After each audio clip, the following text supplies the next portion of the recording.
The Justin Robert Young podcast is brought to you, as always, by patreon.com/JuRY. It's where everybody supports this show. If you enjoy it, go ahead and do it now. Man, coming up again on the end of the month, and you guys have given us yet another record month. And I think it's not in no small part thanks to all the bonuses that you guys get. We spent a lot of time. I spent a lot of time in Texas over the last week, and I tried to do my best to give you guys what you wanted and what you needed. So go ahead and check it out. It is patreon.com/JuRY. But enough of talking about how we do the show. What do you say we just do the damn thing?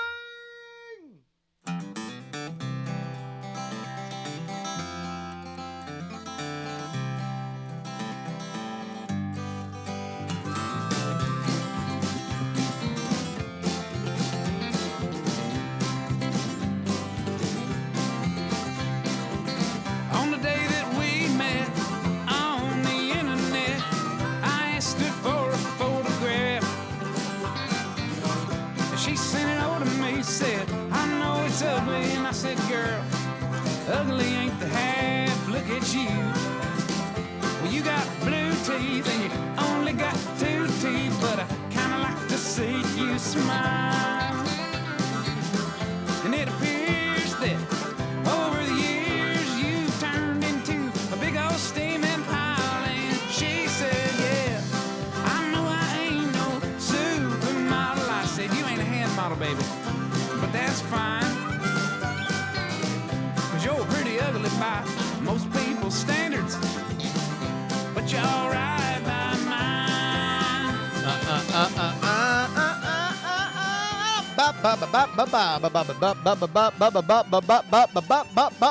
Ladies and gentlemen, welcome to the Justin Robert Young program. Oh, can you feel it? Oh, can you feel it? We're back. We're back in the seat of my power in Oakland, California. Just me and you guys again. A big shout out to Brian Brushwood, who was my co-host throughout so much of the programming last week. If you are a fan of the one mic JuRY empire, then you certainly got a lot of bonus. Brian on politics, and JuRY. Thank you for filling that in, Bri. But man, you know, all good things must come to an end. We are now back to just me and you. A little bit more of an intimate conversation between yourself and me, Justin Robert Young. So, what's been going on? I'll tell you what's going on with me. I had a big week. I think I counted it up last night on the plane. I did 17 in a little over 6.5 days. I did 17 different live streams, podcasts, and videos, like video recordings, all in support of course, Action News, the game of television debate. We are coming up. We got 8 days to go. We are fully funded. So now we are just looking to make sure that this big, beautiful deck is as big and beautiful as it absolutely can be. And of course, that means that we've got news cards to unlock. So the next one that we have in 5 backers rather is the big Olympic protest. Speaking of Oakland, the Black Power protest at the Olympics. We've got Disney World opening. After that, Diana and Prince Charles marrying. After that, Microsoft's antitrust lawsuit and Julia Roberts being a runaway bride. This is an insane story that I had totally forgotten until I went back and started doing research. But Julia Roberts was going to get married to Kiefer Sutherland. Dig this. America's sweetheart, Julia Roberts, gonna marry Jack Bauer, right? Now, they're all younger at the time. bails on the wedding, and the weekend she's supposed to be getting married to Jack Bauer, she goes vacationing in Ireland with Robert Patrick, T1000. Julia Roberts ditched Jack Bauer for T1000, and they went vacationing in Ireland. If this happened in 91. If this happened today, in the era of social media, it would be the biggest thing on the planet. It would be huge. If somebody, a big star, was about to get married and then all of a sudden went off frolicking with another big star. It's what I love about this game. It's what I've loved about doing the research for this game. So go ahead and check it out. Action News, Kickstarter.com. Just search for Action News or go to actionnewsgame.com. Did I not say Jason Patrick? I thought I said Jason Patrick. It's T1000, right? And I believe it's Patrick without the K because it's the brother of the Filter lead singer. Yeah. There we go. Let's begin.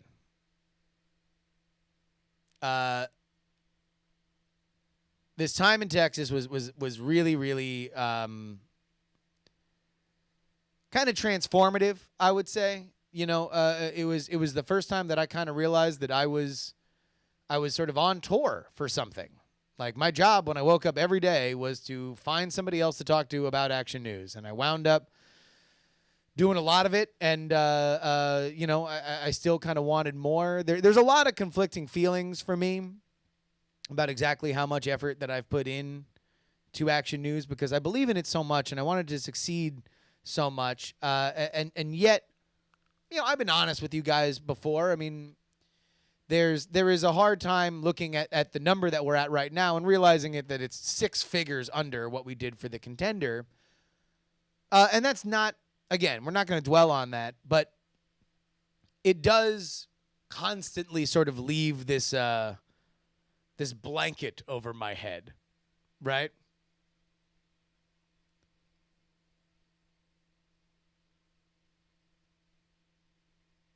All right, I might have gotten my Patricks mixed up. It's not the Patrick from Filter. It's T1000. Whatever the T1000 was. People are pointing out that I'm mixing up my Patricks. Okay.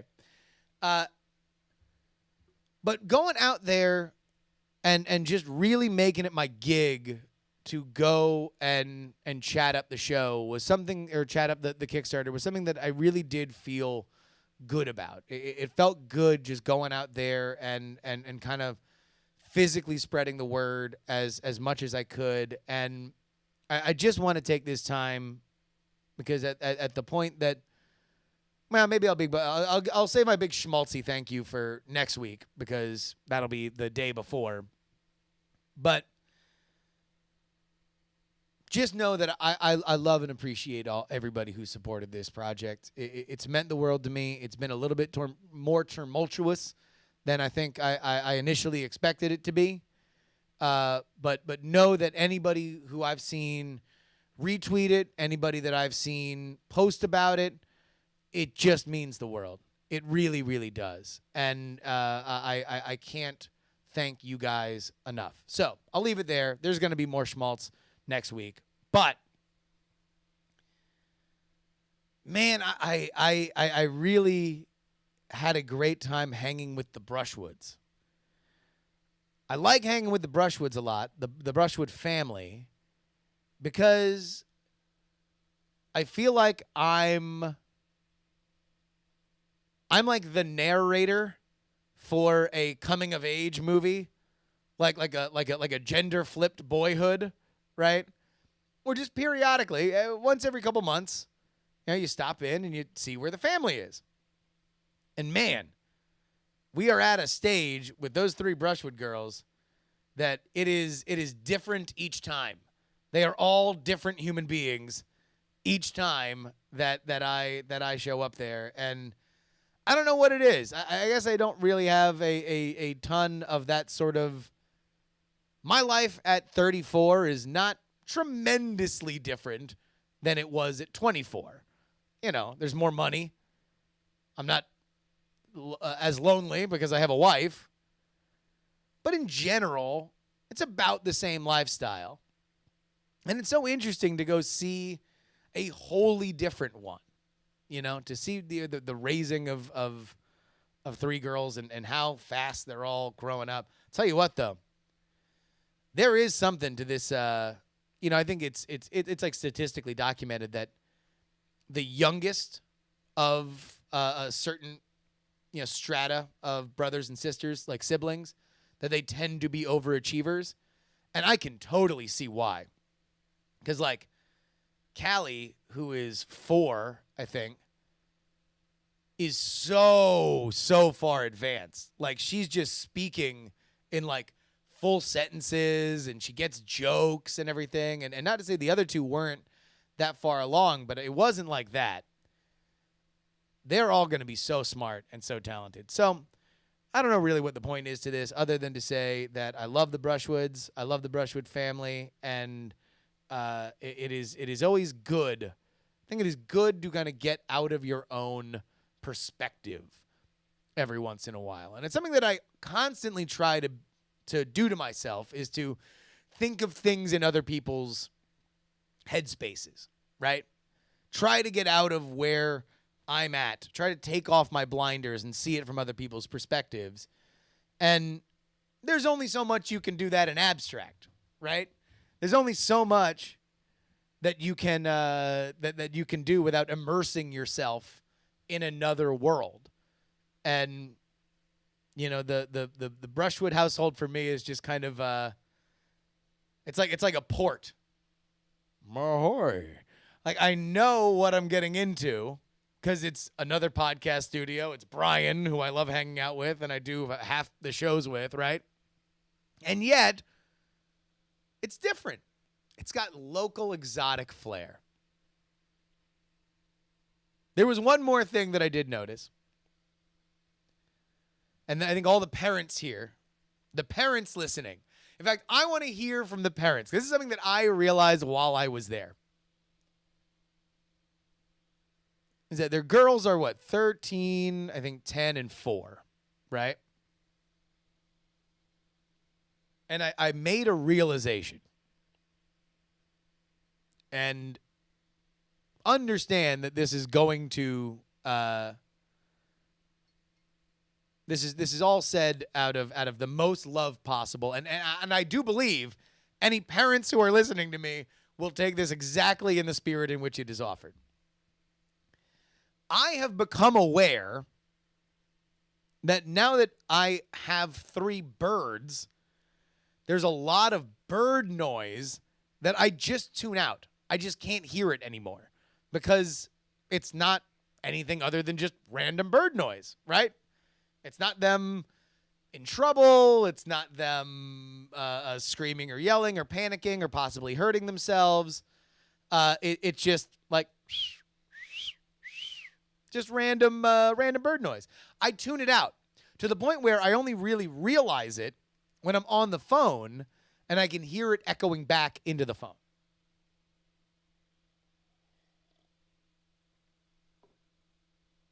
Similarly, I would say both Bonnie and Brian have tuned out the first 5 daddies or mommies.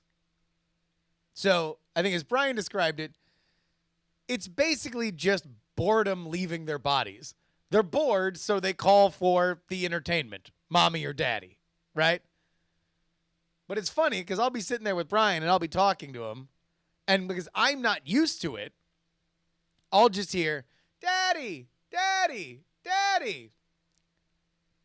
Unfazed. Unfazed by Brian. And then when you spend enough time, you realize why. Because he's exactly right. All they are is just bored. They're just yelling for entertainment on demand. Now, as soon as the pitch changes a little bit, if it starts getting closer, like now all of a sudden, red alert, right? But if the kid can't bother to move and is just yelling, daddy, daddy, daddy, blindness, ear blindness. And I don't know. I guess I just That's one of those artifacts of childhood that I don't remember. I don't remember screaming for mommy or daddy all that much, although I'm sure I did. I think we all probably did, because this is how we learn how to deal with boredom. It's just yell for our parents.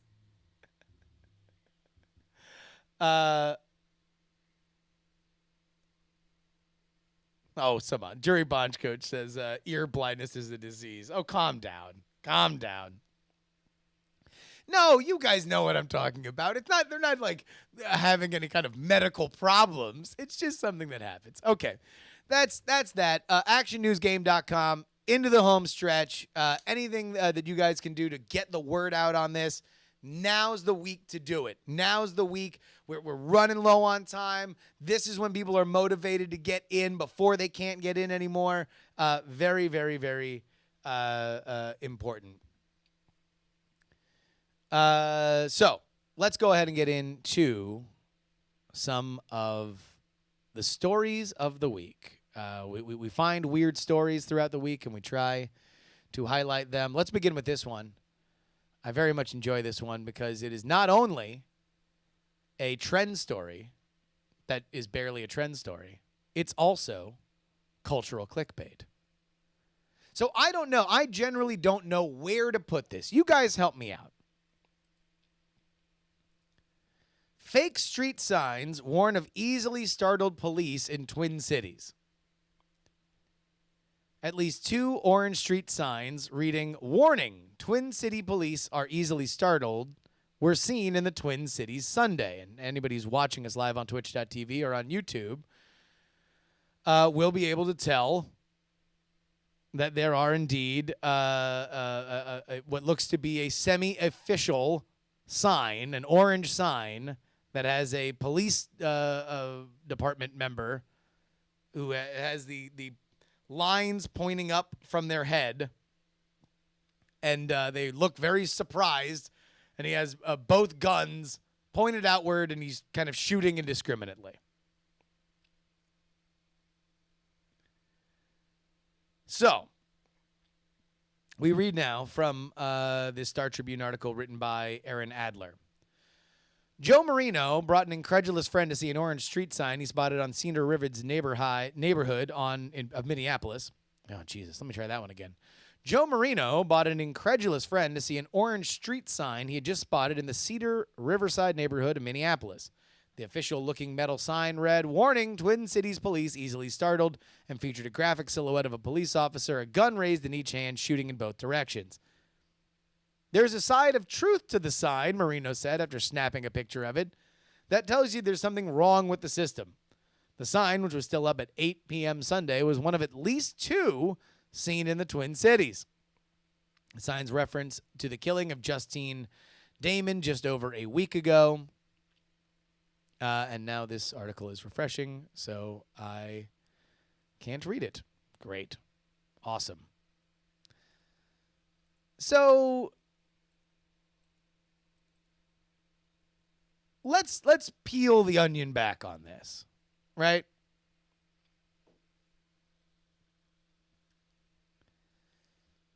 How much news is there in somebody putting up a satirical sign for which people are triggered, upset, or amused by? Right?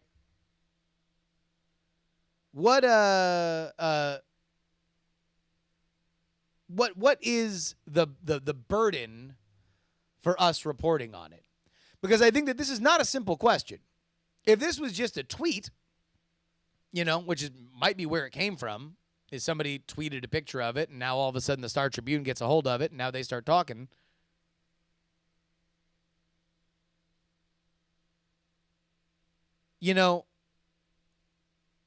Where is it just a random person did a random thing, or this is important social commentary? Because in general, I find it kind of dubious that if you don't know where it came from, you don't know who did it, and they only put up 1, possibly 2, in my mind, as a newspaper reporter, I feel like good lead, bad story. This is a good thing to start with, right? But it's not necessarily something that you would be able to build a whole story around until you get other information on it. And yet, it's the #1 shared story on that website right now. Because it certainly is clever, insightful social commentary. Between Philando Castle and that Australian lady that got shot, this is now 2 shootings that seemed to be able to be avoided.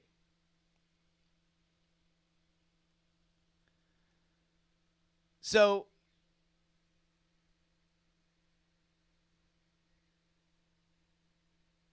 you have to wonder, is this just, I mean, that story had a quote from one person who took the picture and no quotes from the police department. I feel like you want to know what? That's probably what it needed. It needed somebody from the police department to say, hey, we're pulling it down, or this is what we think, or we are, I don't know.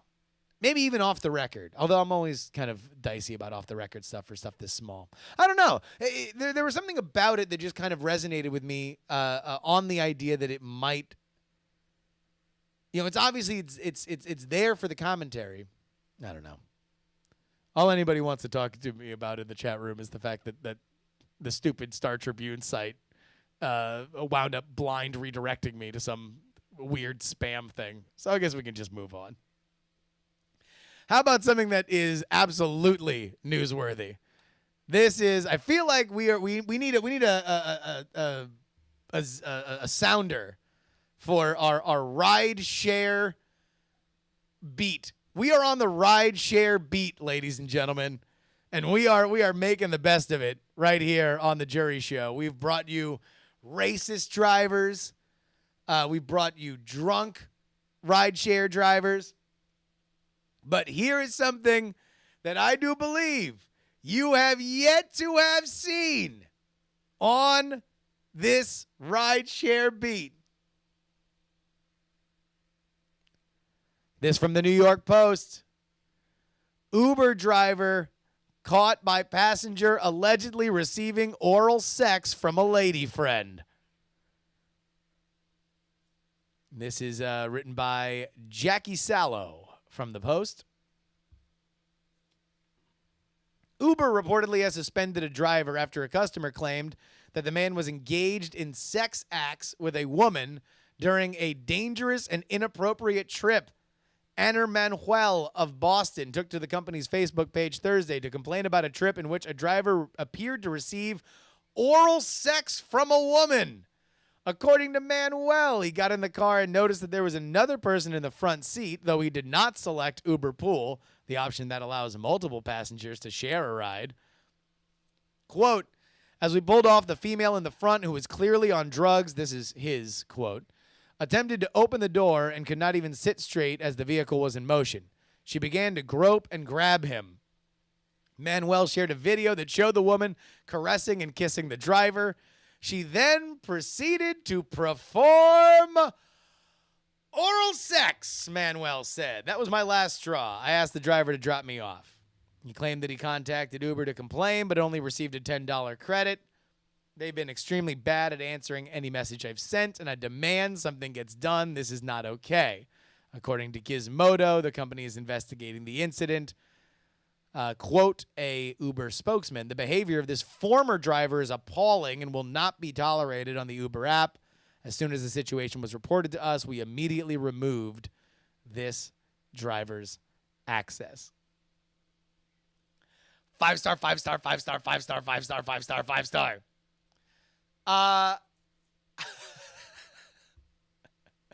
So I read another article about this that described the ride in a little bit more detail.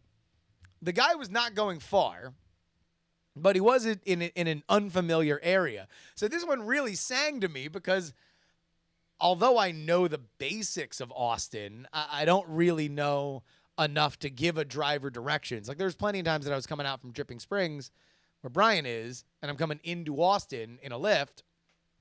They're like, oh, how do you want me to get there? I don't know, dog. Just follow the thing. Just do whatever you're doing.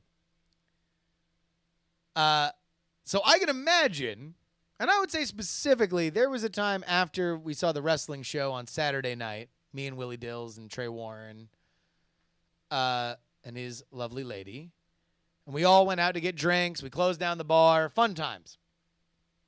Climb into a lift. Probably not unlike this gentleman. I don't know what time. It seems that this event happened in the evening based on the video that he posted. But if all of a sudden, instead of a kindly older woman that drove me very peacefully back to Brian's place, if instead I had been in a car with somebody who randomly started getting head during the drive, I don't know what I would do. I honestly do not. Because part of me would, okay. How do I put this? That doesn't make me seem just like the biggest perv on the planet. All right, let me ask you this. You are the listeners and viewers of a show in which I mostly discuss the trials and tribulations of my life and how I see the world around me. Do you think I would be derelict in my duties if I was in the back of that car and that guy started getting head, if I did not ride the rest of the ride with them and try to get as much of that situation as possible? Now, I don't believe that I would ever cross the line into inserting myself in, wrong choice of words, to joining in, wrong choice of words, to making myself acquainted with the other person in the front seat. But for all the crazy stuff that gets written into this show, right? For all the crazy stories that people write in with, would it not be my duty to go as far with this as possible? I ask you, dear listeners. I ask you, dear viewers. Balloon Knot says as long as he's driving safely, I'd let it go. Now, that would be the question, right?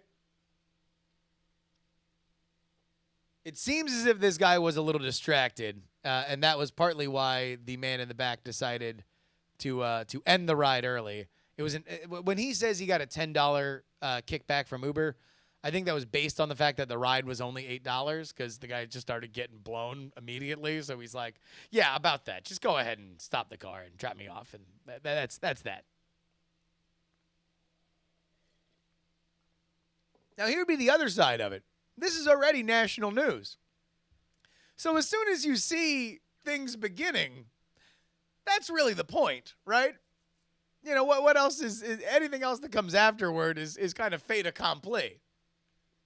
You know, maybe I would just end it right there. Maybe I'm giving myself I'm giving an unrealistic expectation to this guy for not being more a part of the story or not seeing the story through a little bit more.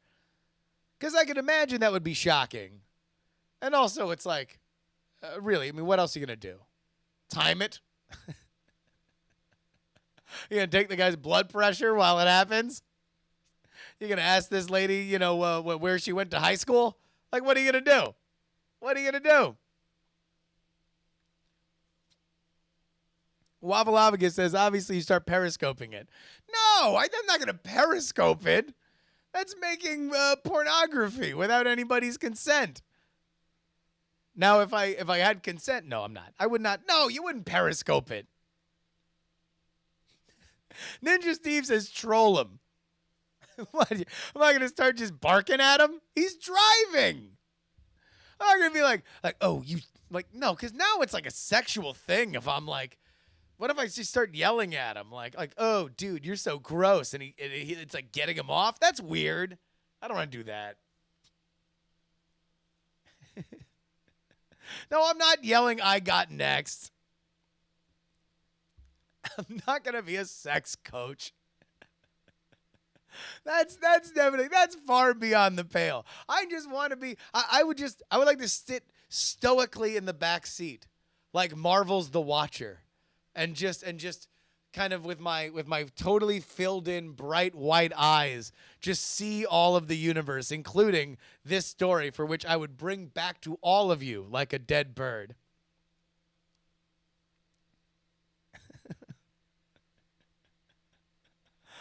Oh, man. All right, let's move on to this. This got a lot of traction over the weekend, or over the week, rather.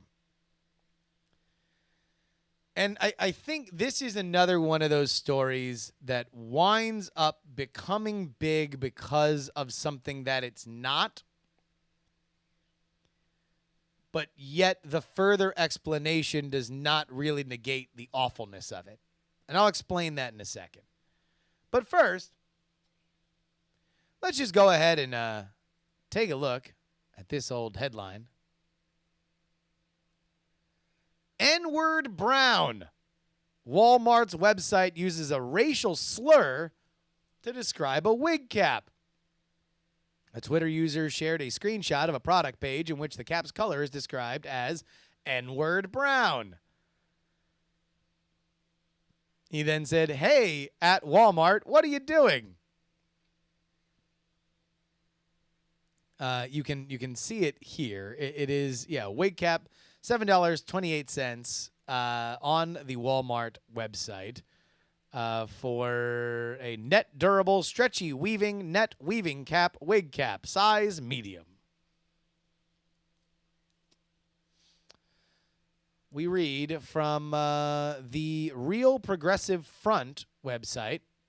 The retail giant began receiving backlash from folks on social media, including author Roxanne Gray, who said the listing was far past acceptable. Yeah, fair on that one. Following the backlash, the racial slur disappeared from the description of the wig cap, which the site said was sold by Jagazi Naturals. But Twitter users noted that the offensive description was still listed further down on the page. Walmart eventually took down the listing and said that the information for each product is provided by manufacturers, suppliers, and others, and has not been verified by us. It is still unclear who is responsible for typing the offensive description. So, how did I say it before? This becomes a story because you can put Walmart and the N-word in the same sentence, right? Walmart has a very specific connotation. I don't think that it would be out of pocket to say that there is a class connotation to Walmart. Rich people don't like to shop at Walmart. Poor people like to shop at Walmart. Many of those poor people are white. Many of those poor people are black. But there is an idea that Walmart is low class. Walmart, unfortunately for them, is also far behind in the world of retail after being an absolute dominant juggernaut for many, many, many, many years. Amazon has come in and begun to totally rethink how we buy everything. Amazon is becoming one of the most profitable companies on the planet. And specifically now that they have purchased Whole Foods, they are looking more and more to making shopping through your computer more efficient and easy than leaving and going to a store. So Walmart now has to play catch up. Having already invested in all this real estate, having created all these supply chain deals, they now have to compete on two fronts: speed and price. Well, how do they do that?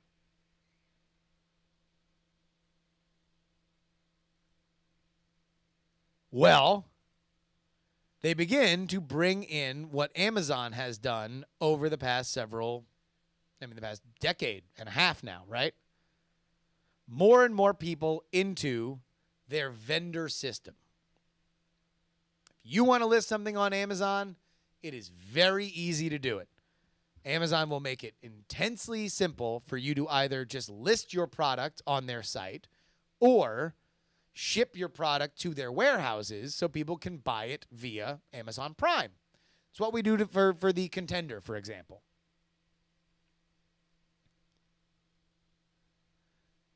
So Space NML nails this in the chat. This is a red flag about their low standards of product review. Now, what I think he misses the mark is the next thing he says after the comma, not racism. Because I would disagree. This is about both. This is an issue. Walmart got themselves into this issue because they have a low standard of product recognition. Because they are not, for whatever reason, you can list something on Walmart's website without a very basic list of blacklisted words hitting in there. Like, I don't think that you can just write I can't just list a PDF on Amazon's ebook site with N-word, N-word, N-word, N-word, N-word. I think that that's going to trip some kind of alarm. But because for whatever reason, Walmart is either A, not good at this yet, or B, they are just trying to get people into the door as fast as possible. They have not. Now, do I think that this is racist? Yes. Yes, I think that this is racist. I don't think it means Walmart's racist.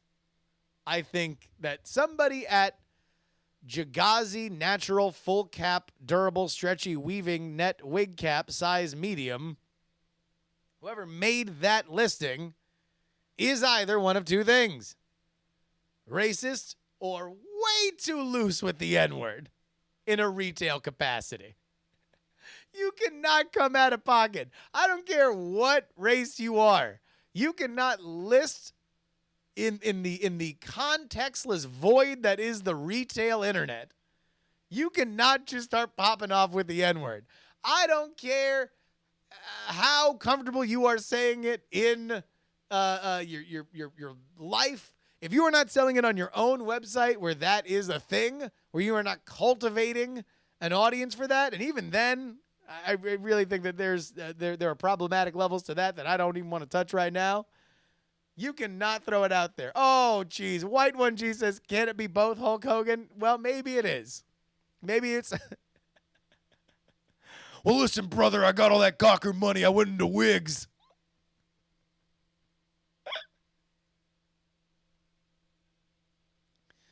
Waffleovigus writes, how can somebody be way too loose with the N-word and not be racist? I don't know. They're black? I mean, that would be my answer to that question.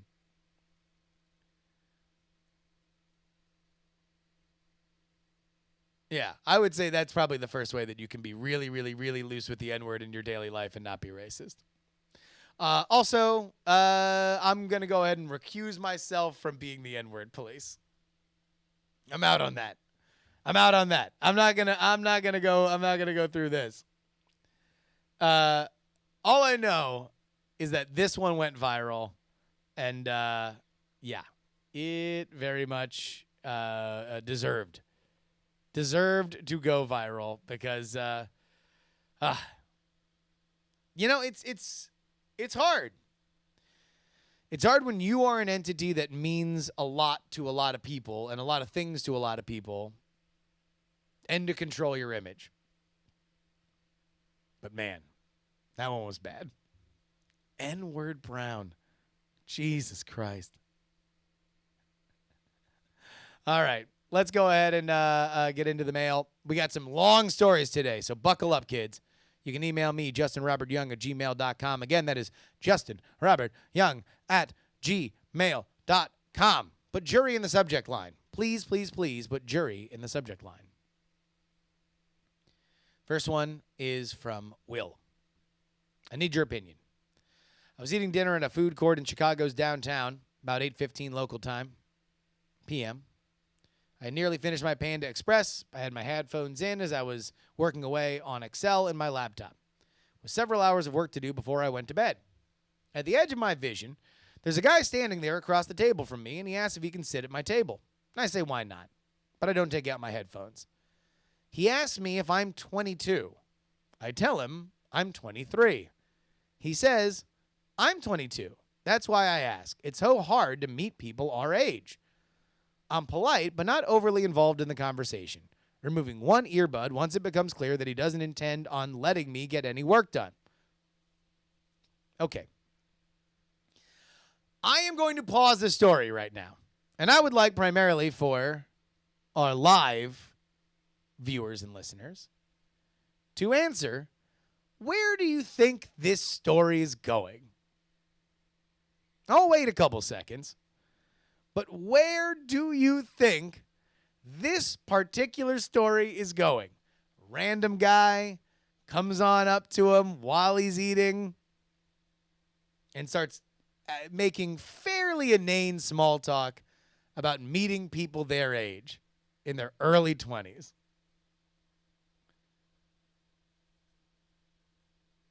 We're seeing a lot of missed opportunities, butt sex, model scout.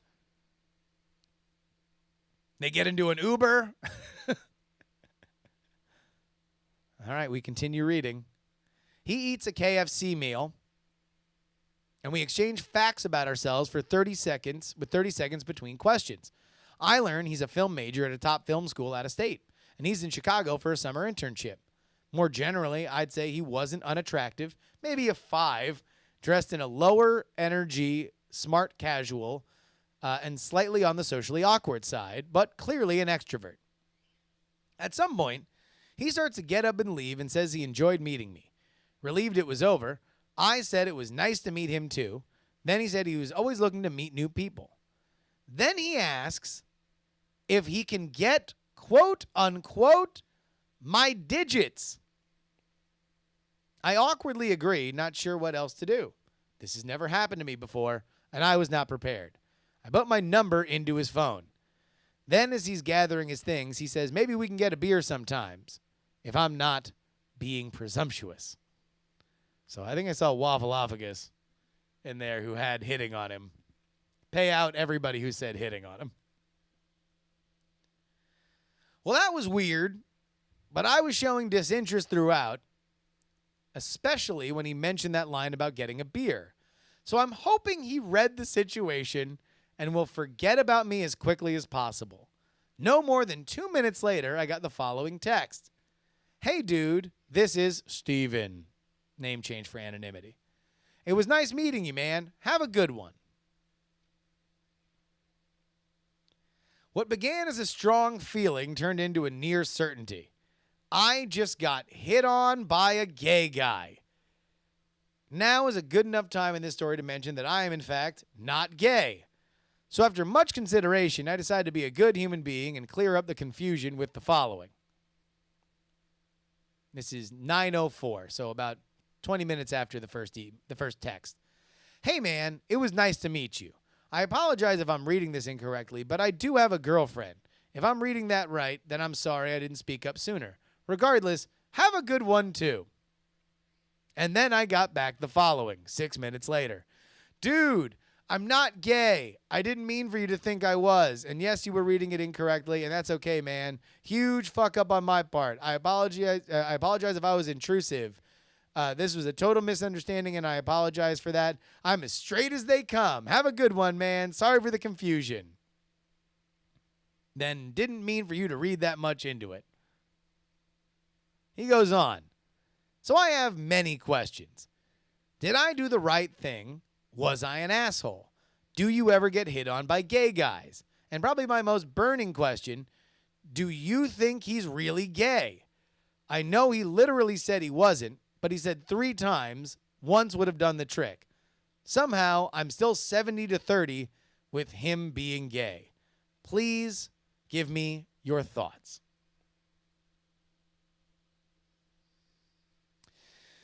Okay, let's answer the easiest of those questions first. Have I ever been hit on by a gay guy? Yeah. I've been, the last time I was hit on by a gay guy was at Hood Slam.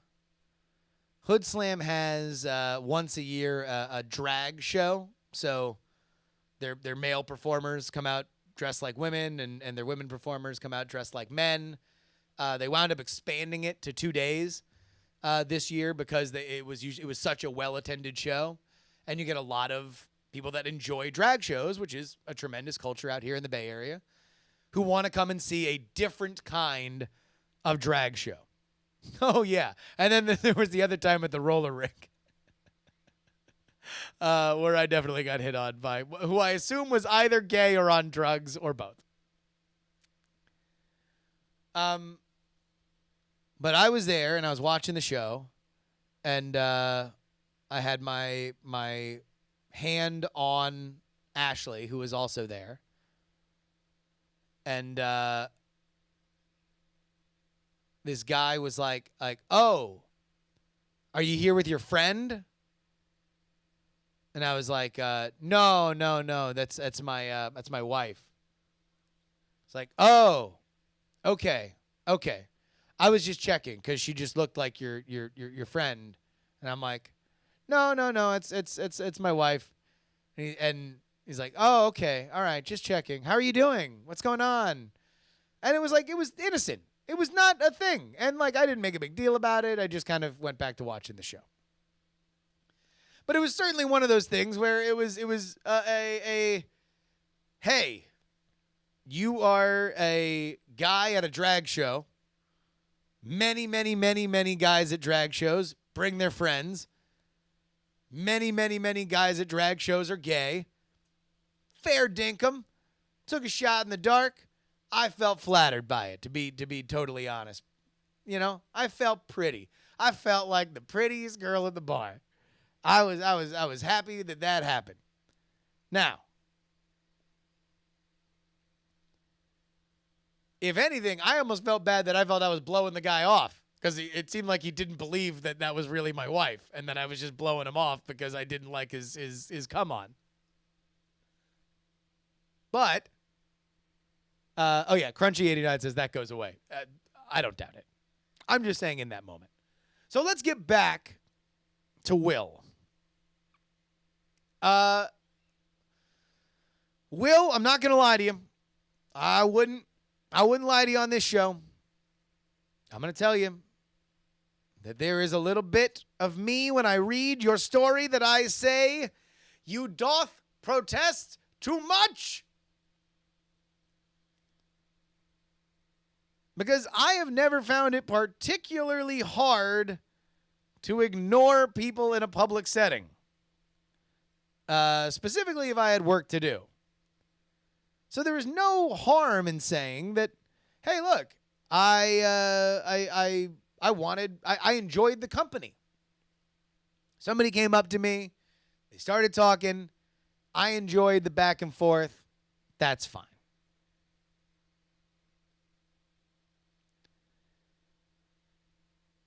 The other element of this letter is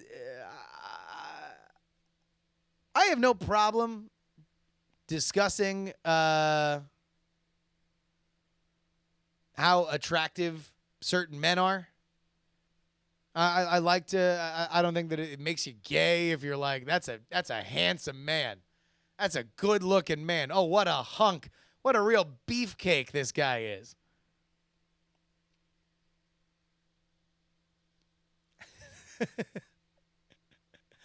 Rick Fu says, if they say I'm as straight as they come over and over and over again, it's usually the last thing I hear before they go down on me. I'll leave it to our gay listeners to write in on that, because that's something that I have heard peripherally, that there is a dance to the gay mating dance oftentimes involves a lot of oye, oye, look how straight I am. But I can't speak to it specifically. So somebody else will have to make the point on that. But this is something that I have never found myself saying. And it's not to say that it makes you gay or right, whatever. But I have never found myself saying that he wasn't unattractive, maybe a 5, dressed in a lower energy, smart casual, and slightly on the social awkward side, but clearly an extrovert. I've just never, that's just not where my mind has come in terms of quantifying male beauty in a way that didn't immediately relate to actions taken in the story, right?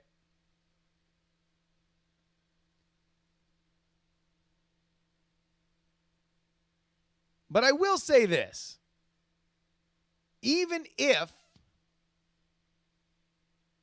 you... So let's assume everything that you've said is true. Your instincts are dead on. Will, you, man with a girlfriend, straight guy in Chicago, just trying to work at the Panda Express.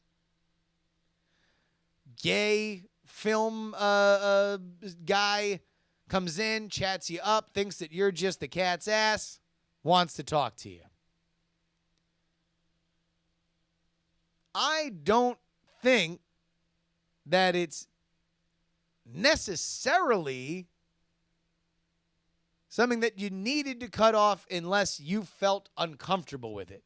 And it seems that you did feel uncomfortable with it for whatever your reasoning. And that's fine. Not everybody's got to be comfortable with every situation. But I would say if you think 70-30 that this was a come on, I don't think you were hit on by a gay guy. I think you were picked up by a gay guy.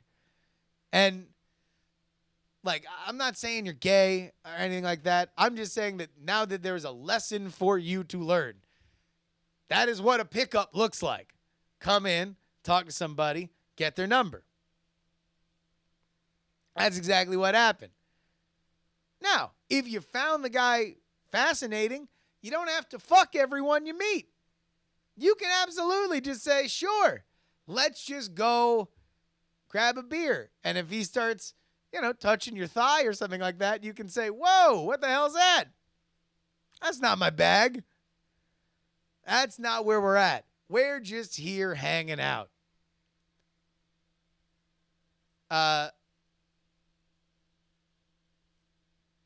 So do I think he's gay? In the abstract, in the way that you talked about him, yeah, sure. I mean, I guess I'll rely. You want to know what? Gay JuRY listeners. Gay JuRY listeners. We are putting up the gay signal. Bah. I'm not even going to venture in to say what's on the signal. Imagine something appropriate. I need you guys to write in justinrobertyoung@gmail.com.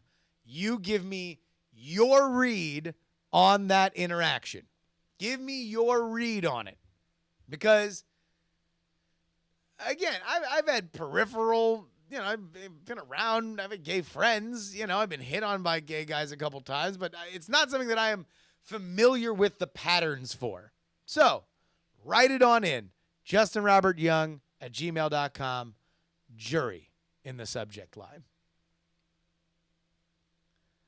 Balloon Knot says, what if he was gay but just wanted to be friends? I guess that's what I'm saying too. I mean, you oftentimes, specifically people in their early 20s, here's what I'll say. When I was hitting on people that I wanted, or when I was talking to people that I wouldn't mind having sex with, in my early 20s, a lot of the way that I handled it was, hey, let's just make friends, and if we happen to hit it off, then we'll be more than friends. So I don't think that it would be strange if it was all of the above.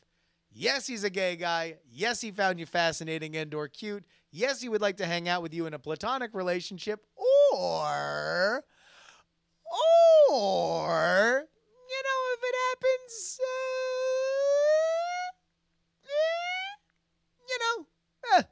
come on. Chicago is the city of meats. Moving on.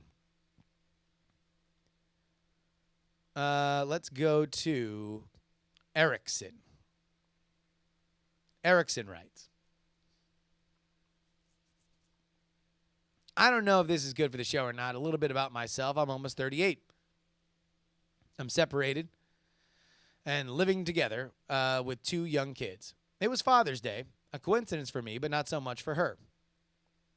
I found her ad on the Craigslist casual encounter section. She was looking for a hookup with a guy that had kids, a father for Father's Day. She wanted to give back. Now, this was a little confusing in the email, but as we go on, he's not talking about his separated wife that he's still living with. This is another woman on Craigslist. So this is not a more filthy version of the Pina Colada song. As any woman in this section, she received a multitude of replies and somehow filtered it down to me. I guess I was the lucky one. We met at a bar for a drink and played a game of pool. We talked for a long time. We got in my car and drove around talking for another couple hours and really hit it off. She was much younger than me, 24, a nurse and going to school. What was planned to be a hookup turned into a first date. And she even said that herself. We continued chatting lightly for a few days and made plans for that Wednesday. I'll skip the details as it was a long night, but many things happened, including me singing karaoke for the first time. I rubbed her feet at the bar, and she was orgasmic to the point of raising her dress to show me her panties and putting her toe in my mouth. She drank too much, and I carried her to my car to bring her home. At that point, she berated me because she wanted to dance, telling me to F off and calling me a bitch. Sounds like a winner. I calmed her down and we got back inside to dance. We danced and had a good time. Did I mention that we were at a gay and lesbian bar? There was a drag show, and it was a popular night to be there. At the end of the night, she was talking with other women as I was talking to this woman's best friend, a guy. They were back in town for Pride and invited us back to her mom's apartment. Oh, man. You know, sometimes you read these emails, and it's about the dogs that don't bark. You know, we're just running past a lot of red flags here. We are just running. And I will say the gay and lesbian bar is the least of them. We are just barreling past warning signs with little to no recognition of them. We hesitated, but we were having a good time chatting with them, so we decided to go along. Turns out this woman had her own agenda, to bang my date. It gets late, and I tell her we should head out, and I'm going to leave, and that she is staying. My date can't decide whether to stay or go with me. Things got heated. I remained calm, but was threatened by that the cops would be called if I didn't leave.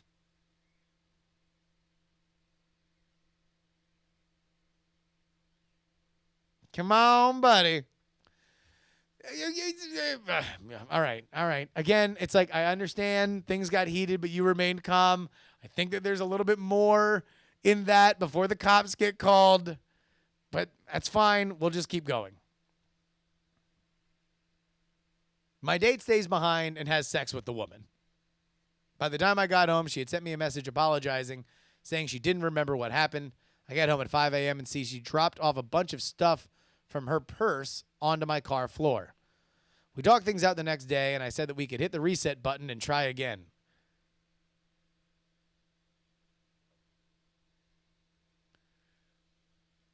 For real?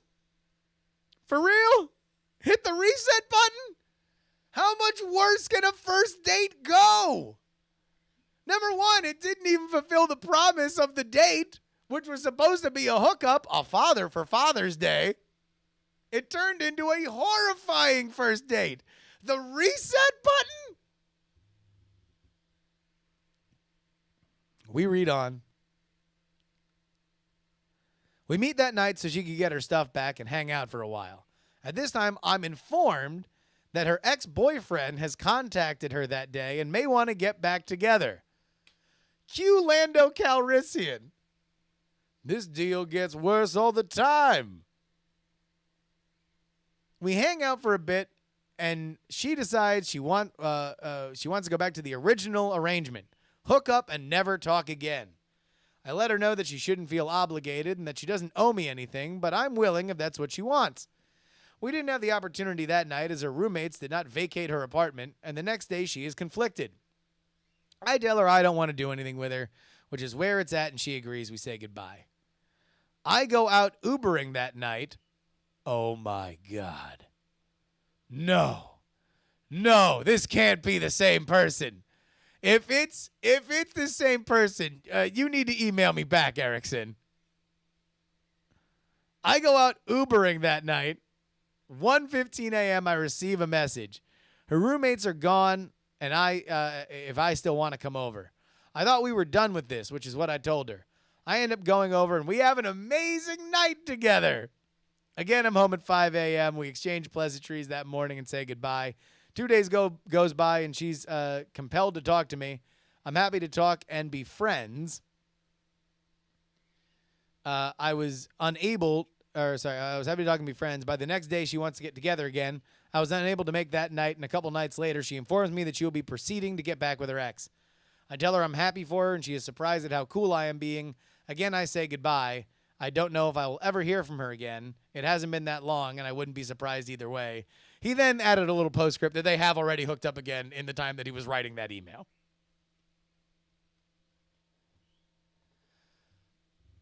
Oh, boy. All right. Where do we begin?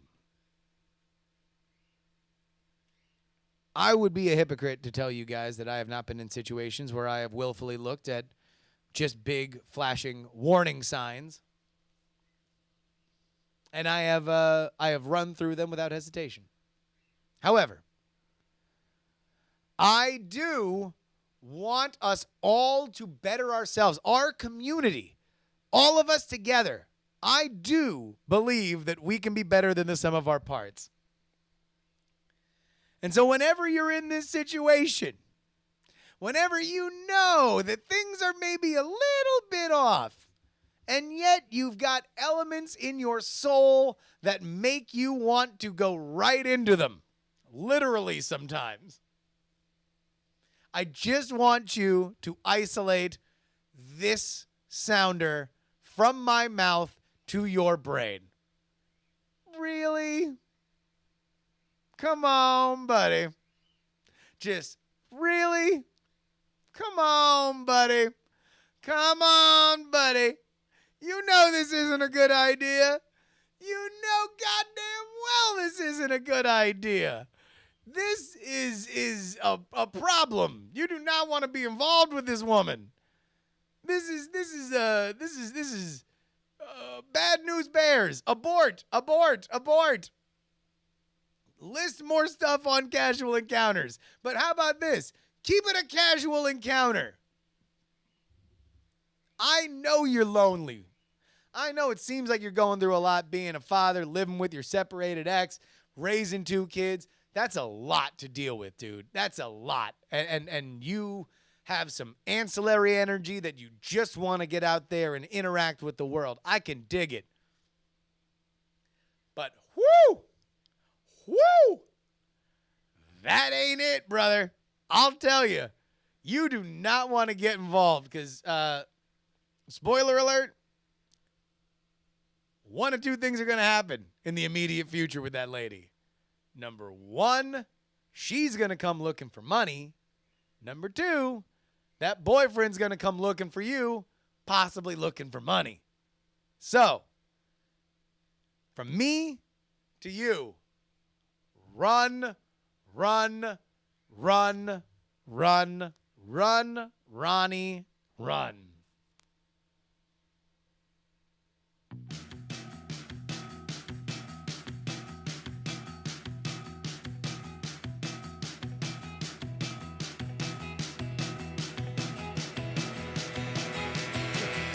Codes from home says, just take the black and join the Night's Watch. Ladies and gentlemen, thank you so much for listening to the show. ActionNewsGame.com is where you can get Action News, only 8 days left. 8 days left. Get it now. Spread the word. Let everybody know. Of course, you can email me, justinrobertyoung@gmail.com. Put JuRY in the subject line. You can Twitter, Instagram. And actually, you want to know what? Here, I'm pausing this. I want 2 people to email me based on those 2 stories. Number 1, I want gay people who are more informed about the gay mating dance to email me about that first story. And anybody who has had interaction on casual encounters, I want more of that. Email me anonymously. You don't have to send it to me. I'll keep everything anonymous on this subject.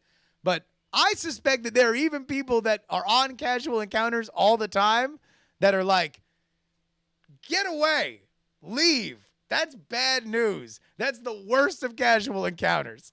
I suspect that. I don't know. I need people to email me. If you're on casual encounters, let me know. We are trying to bring the world's knowledge into our palm. Of course, Snapchat me, Justin R. Young, and hashtag join the conversation at diamondclub.reddit.com. That about wraps it up for this show. My name is Justin Robert Young, reminding you as always to please don't die. When your friends fuck up, don't you think you have had enough? I'll read more advice till something sounds nice, but line by line just shines back at me. Diamond Club hopes you have enjoyed this program.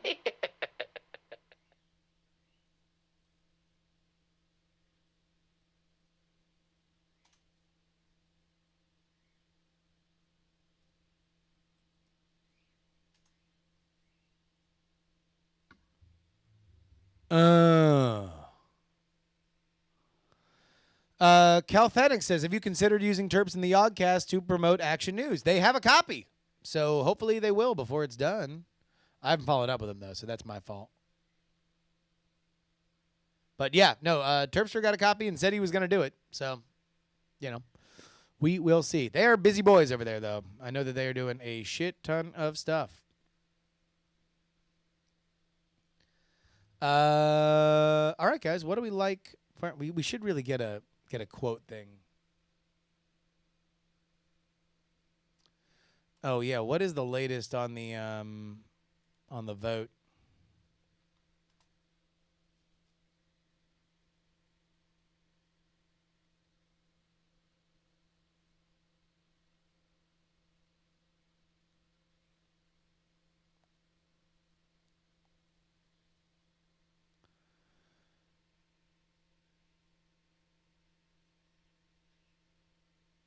Oh, so it did go through.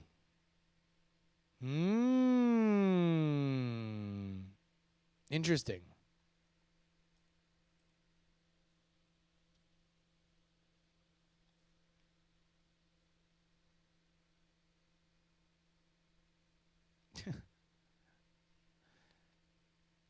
How to get ahead in Uber.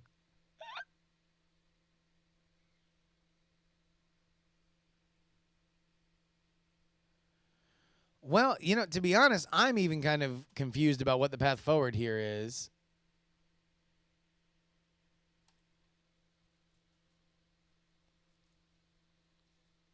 So, Mr. Turtle, Mitch McConnell, this is from Politico. Senate Republicans voted Tuesday to open debate on repealing Obamacare, dramatically reviving an effort that many GOP lawmakers left for dead just a few days ago. The vote is a huge political win and turnaround for Senate Majority Leader Mitch McConnell and Republicans who have promised for 7 years to repeal Obamacare if voters gave them control of Congress and the White House.